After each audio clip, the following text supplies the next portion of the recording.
Jack and the Beanstalk. Once upon a time, there lived a poor mother and her child, Jack. They lived in a small house and kept one cow. One day, the cow stopped giving milk, and the mother was very troubled. "Jack, darling, it's sad, but you must take her to town and sell her for a good price." As Jack was taking the cow toward town, he met a strange little old man. "How about trading that cow for these beans? Magic is locked inside these beans, and something amazing will happen." "Really? Thank you."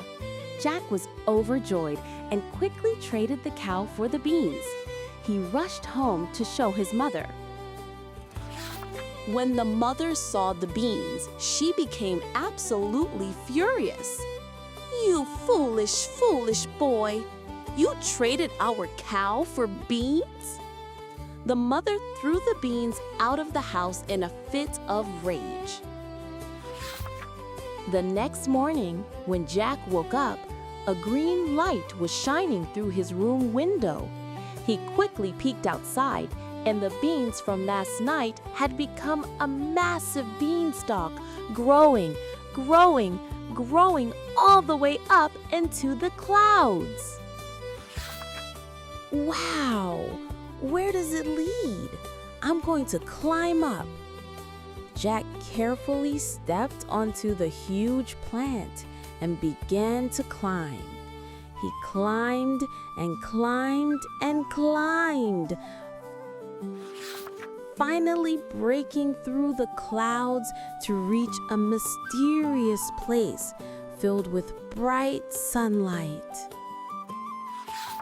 Nearby, a very large castle stood.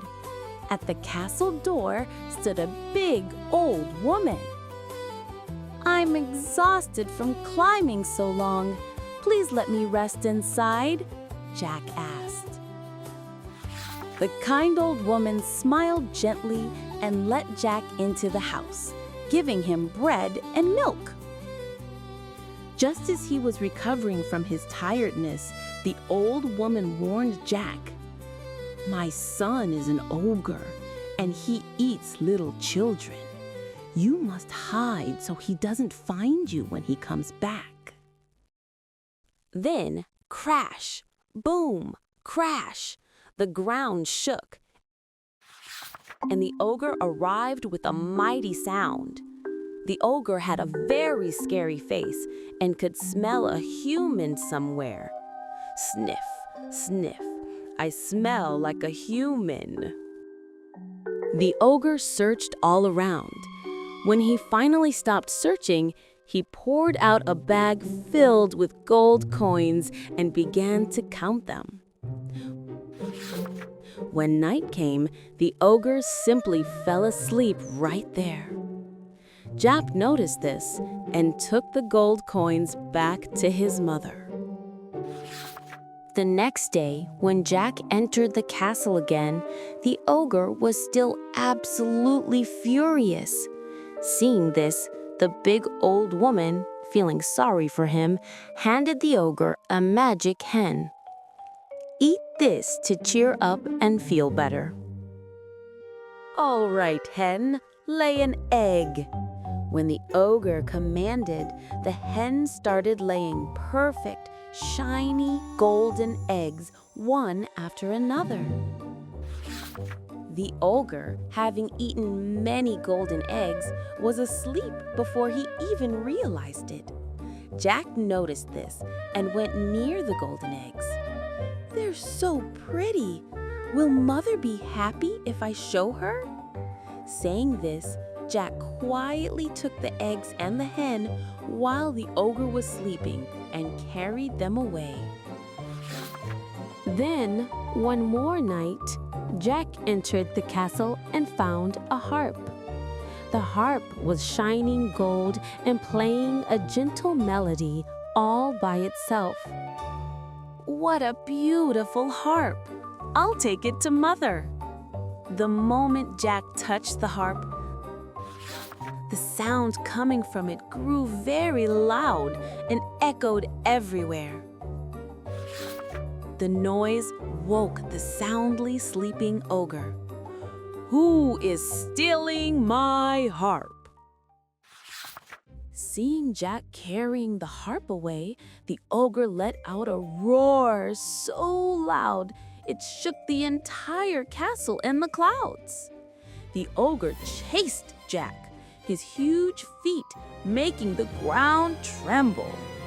Jack reached the beanstalk and climbed down as fast as he could. The ogre was right behind him, following Jack down the plant. Seeing the ogre getting close, "I know what to do," cried Jack. "I'll chop this tree down." Jack took out the little axe he had and chop, chop, he swung it, but the big tall beanstalk didn't even shake. Then Jack shouted, "Mother, bring me the big axe." Jack climbed down the plant with nimble movements.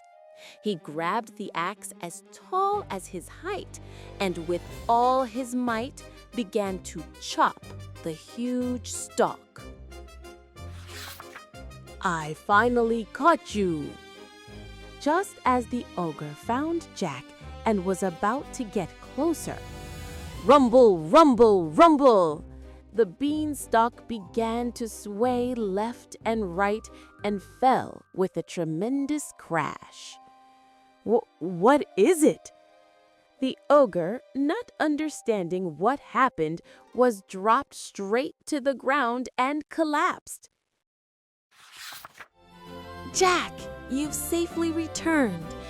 I'm home, Mother." And so Jack and his mother lived happily ever after, with the golden eggs and the harp.